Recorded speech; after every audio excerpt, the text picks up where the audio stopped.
ಮಾನವ ಜೀವನದಲ್ಲಿ ಕನಸುಗಳು ಅತ್ಯಂತ ರಹಸ್ಯಮಯ ಹಾಗೂ ಕುತೂಹಲಕಾರಿ ವಿಷಯವಾಗಿವೆ. ಪ್ರತಿಯೊಬ್ಬರೂ ದಿನನಿತ್ಯ ಯಾವುದೋ ಒಂದಾದರೂ ಕನಸನ್ನು ಕಾಣುತ್ತೇವೆ. ಕೆಲವೊಮ್ಮೆ ಆ ಕನಸುಗಳು ಸಂತೋಷ ನೀಡುತ್ತವೆ, ಇನ್ನೊಮ್ಮೆ ಭಯ ಹುಟ್ಟಿಸುತ್ತವೆ. ಸಾಮಾನ್ಯವಾಗಿ ನಾವು ಅವುಗಳನ್ನು ಮನಸ್ಸಿನ ಕಲ್ಪನೆ ಎಂದು ನಿರ್ಲಕ್ಷಿಸುತ್ತೇವೆ. ಆದರೆ ಭಾರತೀಯ ಸಂಸ್ಕೃತಿ ಮತ್ತು ಪ್ರಾಚೀನ ಶಾಸ್ತ್ರಗಳಲ್ಲಿ ಕನಸುಗಳಿಗೆ ಅಪಾರ ಮಹತ್ವ ನೀಡಲಾಗಿದೆ. ವೇದಗಳು, ಪುರಾಣಗಳು, ಜ್ಯೋತಿಷ್ಯ ಶಾಸ್ತ್ರಗಳು ಹಾಗೂ ಸ್ವಪ್ನ ಶಾಸ್ತ್ರಗಳು ಕನಸುಗಳನ್ನು ಭವಿಷ್ಯದ ಸೂಚನೆಗಳಾಗಿಯೂ ದೈವಿಕ ಸಂದೇಶಗಳಾಗಿಯೂ ವಿವರಿಸುತ್ತವೆ. ಆದ್ದರಿಂದ ಸ್ವಪ್ನ ಫಲಗಳು ಮಾನವನ ಜೀವನದ ದಿಕ್ಕನ್ನು ಸೂಚಿಸುವ ಮಹತ್ವದ ಸಾಧನಗಳೆಂದು ನಂಬಲಾಗಿದೆ. ಶಾಸ್ತ್ರಗಳ ಪ್ರಕಾರ ಕನಸುಗಳು ನಮ್ಮ ಅಂತರಂಗದ ಭಾವನೆಗಳು, ಪೂರ್ವಕರ್ಮಗಳು ಮತ್ತು ದೈವಿಕ ಶಕ್ತಿಗಳ ಸಂಯೋಜನೆಯ ಫಲವಾಗಿವೆ. ನಿದ್ರಾವಸ್ಥೆಯಲ್ಲಿ ಮನಸ್ಸು ತನ್ನ ಬಂಧನಗಳಿಂದ ಮುಕ್ತವಾಗಿ ಅಡಗಿರುವ ವಿಚಾರಗಳನ್ನು ಹೊರಹಾಕುತ್ತದೆ. ಕೆಲವು ಕನಸುಗಳು ಕೇವಲ ದಿನನಿತ್ಯದ ಅನುಭವಗಳ ಪ್ರತಿಬಿಂಬವಾಗಿದ್ದರೆ, ಕೆಲವು ಕನಸುಗಳು ಮುಂದಿನ ದಿನಗಳಲ್ಲಿ ಸಂಭವಿಸಬಹುದಾದ ಘಟನೆಗಳ ಬಗ್ಗೆ ಎಚ್ಚರಿಕೆ ನೀಡುತ್ತವೆ. ಇಂತಹ ಕನಸುಗಳನ್ನು ಸರಿಯಾಗಿ ಅರ್ಥಮಾಡಿಕೊಂಡು ಶಾಸ್ತ್ರಗಳು ಸೂಚಿಸಿದ ಪರಿಹಾರೋಪಾಯಗಳನ್ನು ಅನುಸರಿಸಿದರೆ ಜೀವನದಲ್ಲಿ ಶಾಂತಿ ಮತ್ತು ಸಮತೋಲನ ಸಾಧಿಸಬಹುದು ಎಂದು ನಂಬಲಾಗುತ್ತದೆ. ಉದಾಹರಣೆಗೆ, ಕನಸಿನಲ್ಲಿ ಸ್ಮಶಾನವನ್ನು ನೋಡುವುದು ಬಹಳ ಜನರಿಗೆ ಭಯವನ್ನುಂಟು ಮಾಡುತ್ತದೆ. ಆದರೆ ಶಾಸ್ತ್ರಾನುಸಾರ ಇದು ಅಶುಭವಲ್ಲ. ಅದು ಜೀವನದಲ್ಲಿ ದೊಡ್ಡ ಬದಲಾವಣೆ, ಹಳೆಯ ದುಃಖಗಳ ಅಂತ್ಯ ಅಥವಾ ಅಂತರಂಗ ಶುದ್ಧೀಕರಣದ ಸಂಕೇತವಾಗಿರುತ್ತದೆ. ಇಂತಹ ಕನಸು ಕಂಡವರು ಶಿವನನ್ನು ಪೂಜಿಸುವುದು ಉತ್ತಮ ಎಂದು ಹೇಳಲಾಗುತ್ತದೆ. ಶಿವನು ವೈರಾಗ್ಯ, ಜ್ಞಾನ ಮತ್ತು ಮೋಕ್ಷದ ಪ್ರತೀಕವಾಗಿರುವುದರಿಂದ ಅವನ ಆರಾಧನೆಯಿಂದ ಮನಸ್ಸಿನ ಭಯಗಳು ದೂರವಾಗಿ ಸ್ಥಿರತೆ ಲಭಿಸುತ್ತದೆ. ಕನಸಿನಲ್ಲಿ ಹೂವುಗಳು ಕಾಣಿಸುವುದು ಶುಭ ಮತ್ತು ಮಂಗಳಕರ ಸಂಕೇತವಾಗಿದೆ. ಹೂವುಗಳು ಶುದ್ಧತೆ, ಪ್ರೀತಿ ಮತ್ತು ಸಂತೋಷದ ಪ್ರತಿಬಿಂಬವಾಗಿವೆ. ಇಂತಹ ಕನಸು ಕಂಡವರು ವಿಷ್ಣುವನ್ನು ಪೂಜಿಸಿದರೆ ಜೀವನದಲ್ಲಿ ಸ್ಥಿರತೆ, ಸಮೃದ್ಧಿ ಮತ್ತು ಶುಭ ಕಾರ್ಯಗಳ ಯಶಸ್ಸು ದೊರೆಯುತ್ತದೆ ಎಂಬ ನಂಬಿಕೆಯಿದೆ. ವಿಷ್ಣುನು ಲೋಕಪಾಲಕನಾಗಿರುವುದರಿಂದ ಅವನ ಕೃಪೆಯಿಂದ ಜೀವನ ಸರಾಗವಾಗಿ ಸಾಗುತ್ತದೆ ಎಂದು ಶಾಸ್ತ್ರಗಳು ತಿಳಿಸುತ್ತವೆ. ಹಸುಗಳು ಅಥವಾ ಎಮ್ಮೆಗಳು ಕನಸಿನಲ್ಲಿ ಕಾಣಿಸುವುದು ಧರ್ಮ, ಪೋಷಣೆ ಮತ್ತು ಕುಟುಂಬ ಸಮೃದ್ಧಿಯನ್ನು ಸೂಚಿಸುತ್ತದೆ. ಹಸು ಭಾರತೀಯ ಸಂಸ್ಕೃತಿಯಲ್ಲಿ ಮಾತೆಯ ಸ್ಥಾನ ಪಡೆದಿರುವುದರಿಂದ ಈ ರೀತಿಯ ಕನಸು ಕಂಡವರು ಮಾತೆ ದುರ್ಗಾದೇವಿಯನ್ನು ಪೂಜಿಸುವುದು ಶ್ರೇಷ್ಠ ಎಂದು ಹೇಳಲಾಗುತ್ತದೆ. ದುರ್ಗಾದೇವಿಯ ಆರಾಧನೆಯಿಂದ ಸಂಕಷ್ಟಗಳು ದೂರವಾಗಿ ಧೈರ್ಯ ಮತ್ತು ಶಕ್ತಿ ವೃದ್ಧಿಯಾಗುತ್ತದೆ. ಕನಸಿನಲ್ಲಿ ಕಾಗೆಗಳು ಕಾಣಿಸುವುದು ಪಿತೃಗಳ ಸ್ಮರಣೆ ಹಾಗೂ ಅವರ ಸೂಚನೆ ಎಂದು ಪರಿಗಣಿಸಲಾಗುತ್ತದೆ.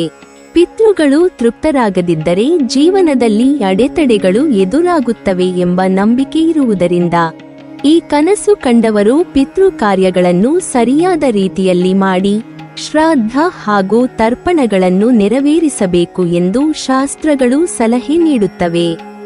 ಇದರಿಂದ ಕುಟುಂಬದಲ್ಲಿ ಶಾಂತಿ ಮತ್ತು ಸುಖ ನೆಲೆಸುತ್ತದೆ. ಗಿಣಿಗಳು ಕನಸಿನಲ್ಲಿ ಕಾಣಿಸುವುದು ವಾಣಿ, ಬುದ್ಧಿ ಮತ್ತು ನಿರ್ಧಾರ ಶಕ್ತಿಗೆ ಸಂಬಂಧಿಸಿದ ಸಂಕೇತವಾಗಿದೆ. ಇದು ಮುಂದಿನ ದಿನಗಳಲ್ಲಿ ಮಹತ್ವದ ನಿರ್ಧಾರಗಳನ್ನು ತೆಗೆದುಕೊಳ್ಳಬೇಕಾದ ಸಂದರ್ಭ ಬರುತ್ತದೆ ಎಂಬ ಸೂಚನೆಯಾಗಿರಬಹುದು. ಆದ್ದರಿಂದ ಇಂತಹ ಕನಸು ಕಂಡವರು ಸೂಕ್ತ ಜ್ಯೋತಿಷಿಗಳಿಂದ ತಮ್ಮ ಜಾತಕವನ್ನು ಪರಿಶೀಲಿಸಿಕೊಳ್ಳುವುದು ಒಳಿತೆಂದು ಹೇಳಲಾಗುತ್ತದೆ. ಕನಸಿನಲ್ಲಿ ಬೆಟ್ಟಗಳು ಅಥವಾ ಗುಡ್ಡಗಳು ಕಾಣಿಸುವುದು ಜೀವನದ ದೊಡ್ಡ ಸವಾಲುಗಳು, ಜವಾಬ್ದಾರಿಗಳು ಅಥವಾ ಅಡೆತಡೆಗಳ ಸಂಕೇತವಾಗಿದೆ. ಇಂತಹ ಸಂದರ್ಭದಲ್ಲಿ ನರಸಿಂಹಸ್ವಾಮಿಯನ್ನು ಪೂಜಿಸಿದರೆ ಭಯ ನಿವಾರಣೆಯಾಗಿ ಧೈರ್ಯ ಮತ್ತು ರಕ್ಷಣೆ ದೊರೆಯುತ್ತದೆ ಎಂಬ ನಂಬಿಕೆಯಿದೆ. ನರಸಿಂಹಸ್ವಾಮಿಯು ಭಕ್ತರನ್ನು ಕಾಪಾಡುವ ಶಕ್ತಿಯ ಪ್ರತೀಕವಾಗಿದ್ದಾನೆ. ಹಣಕ್ಕೆ ಸಂಬಂಧಿಸಿದ ಕನಸುಗಳಿಗೂ ಸ್ವಪ್ನ ಶಾಸ್ತ್ರದಲ್ಲಿ ವಿಶಿಷ್ಟ ಅರ್ಥವಿದೆ. ಕನಸಿನಲ್ಲಿ ನೋಟಿನ ಕಂತೆ ಕಾಣಿಸುವುದು ಧನಪ್ರಾಪ್ತಿಯ ಶುಭ ಸೂಚನೆಯಾಗಿದೆ. ಅಂದು ಅಥವಾ ಸಮೀಪ ಭವಿಷ್ಯದಲ್ಲಿ ಹಣಕಾಸಿನ ಲಾಭವಾಗುವ ಸಾಧ್ಯತೆಯಿದೆ ಎಂದು ಹೇಳಲಾಗುತ್ತದೆ. ಆದರೆ ಚಿಲ್ಲರೆ ಹಣ ಕನಸಿನಲ್ಲಿ ಕಾಣಿಸುವುದು ಅನಗತ್ಯ ಖರ್ಚುಗಳು ಹೆಚ್ಚಾಗುವ ಎಚ್ಚರಿಕೆಯಾಗಿದೆ. ಇದರಿಂದ ಹಣದ ವ್ಯವಹಾರದಲ್ಲಿ ಜಾಗೃತೆಯಿಂದಿರಬೇಕೆಂಬ ಸಂದೇಶ ದೊರೆಯುತ್ತದೆ. ಕನಸಿನಲ್ಲಿ ಕನ್ನಡಿಯನ್ನು ನೋಡುವುದು ಆತ್ಮಪರಿಶೀಲನೆ ಮತ್ತು ಆತ್ಮವಿಕಾಸದ ಸಂಕೇತವಾಗಿದೆ. ಇದು ವ್ಯಕ್ತಿಯ ಆಸೆಗಳು ಪೂರೈಸುವ ಸಮಯ ಸಮೀಪಿಸುತ್ತಿದೆ ಎಂಬ ಸೂಚನೆಯಾಗಿರಬಹುದು. ಕನ್ನಡಿಯು ನಮ್ಮ ನಿಜ ಸ್ವರೂಪವನ್ನು ತೋರಿಸುವುದರಿಂದ ಈ ಕನಸು ಸ್ವಯಂ ಅರಿವಿನ ದಾರಿಯನ್ನು ಸೂಚಿಸುತ್ತದೆ ಎಂದು ಹೇಳಲಾಗುತ್ತದೆ. ವಾಹನಗಳು ಕನಸಿನಲ್ಲಿ ಕಾಣಿಸುವುದು ಪ್ರಯಾಣದ ಸೂಚನೆಯಾಗಿದೆ. ಈ ಪ್ರಯಾಣ ದೈಹಿಕವಾಗಿರಬಹುದು ಅಥವಾ ಜೀವನದ ಹೊಸ ಹಂತದ ಆರಂಭವಾಗಿರಬಹುದು. ಹೊಸ ಉದ್ಯೋಗ, ಹೊಸ ಸಂಬಂಧ ಅಥವಾ ಹೊಸ ಚಿಂತನೆಗಳ ಆರಂಭವನ್ನು ಈ ಕನಸು ಸೂಚಿಸಬಹುದು. ಕೆಲವರು ತಮ್ಮ ಕನಸಿನಲ್ಲಿ ಜೇನುನೊಣವನ್ನು ಕಾಣುತ್ತಾರೆ. ಅಂತೆಯೇ ಕನಸಿನಲ್ಲಿ ಜೇನುನೊಣವನ್ನು ನೋಡುವುದು ತುಂಬಾ ಮಂಗಳಕರ ಎಂದು ಪರಿಗಣಿಸಲಾಗಿದೆ. ಜೇನು ಎಂದರೆ ಸಿಹಿ. ಇದು ಉತ್ತಮ ಸಂಕೇತ. ಹೀಗಾಗಿ ಸ್ವಪ್ನದಲ್ಲಿ ಜೇನುನೊಣಗಳು ಕಂಡರೆ ಧನಾಗಮನವಾಗುತ್ತದೆ ಎಂದು ಅರ್ಥವಂತೆ. ಕನಸಿನಲ್ಲಿ ನೃತ್ಯ ಮಾಡುವ ಮಹಿಳೆಯನ್ನು ಕಂಡರೂ ಒಳ್ಳೆಯದಂತೆ. ಸ್ವಪ್ನಶಾಸ್ತ್ರದ ಪ್ರಕಾರ ಇದು ಮಂಗಳಕರ ಸಂಕೇತ. ದೇವಿ ಲಕ್ಷ್ಮಿಯು ನಿಮ್ಮ ಮನೆಗೆ ಆಗಮಿಸಲಿದ್ದಾಳೆ ಮತ್ತು ಶೀಘ್ರದಲ್ಲೇ ನಿಮಗೆ ಧನಾಗಮನವಾಗಲಿದೆ ಎಂಬುದು ಈ ಕನಸಿನ ಸೂಚನೆಯಂತೆ. ನಿಮ್ಮ ಪಾಪ ಕರ್ಮಗಳು ದೂರಾಗಿದೆ, ಮೋಕ್ಷ ಸಿಗಲಿದೆ ಎಂಬುದನ್ನು ಸೂಚಿಸುತ್ತದೆ. ಆದರೆ ಹೊಗೆ ತುಂಬಿದ ಬೆಂಕಿ ಕಂಡರೆ ಅದು ಅಪಾಯದ ಸೂಚನೆಯೆಂದು ಹೇಳಲಾಗುವುದು.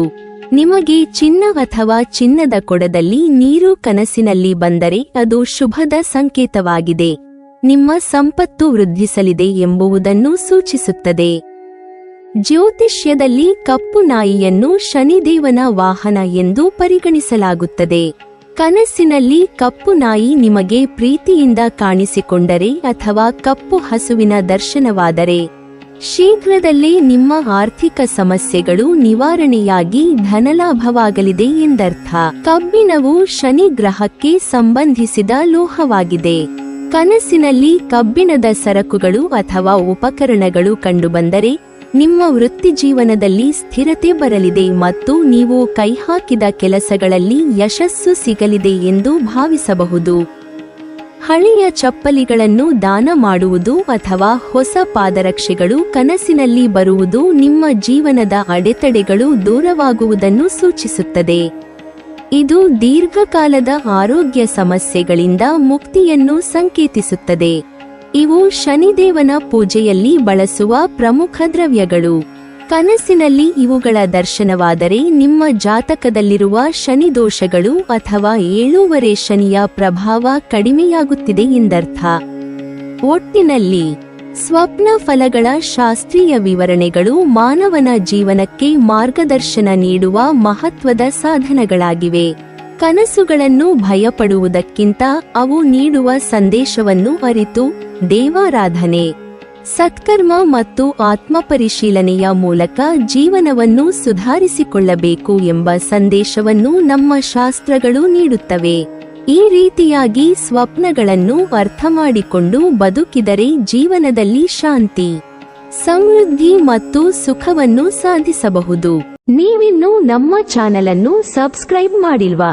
ಹಾಗಾದರೆ ಈ ಕೂಡಲೇ ನಮ್ಮ ಇಂದ್ರಜಾಲ ಚಾನೆಲ್ ಅನ್ನು ಸಬ್ಸ್ಕ್ರೈಬ್ ಮಾಡಿ ಮತ್ತು ಪಕ್ಕದಲ್ಲಿರುವ ಬೆಲ್ ಐಕಾನ್ ಅನ್ನು ಕ್ಲಿಕ್ ಮಾಡಿದರೆ ನಮ್ಮ ಹೊಸ ವಿಡಿಯೋಗಳನ್ನು ನೀವು ನೋಡಬಹುದು.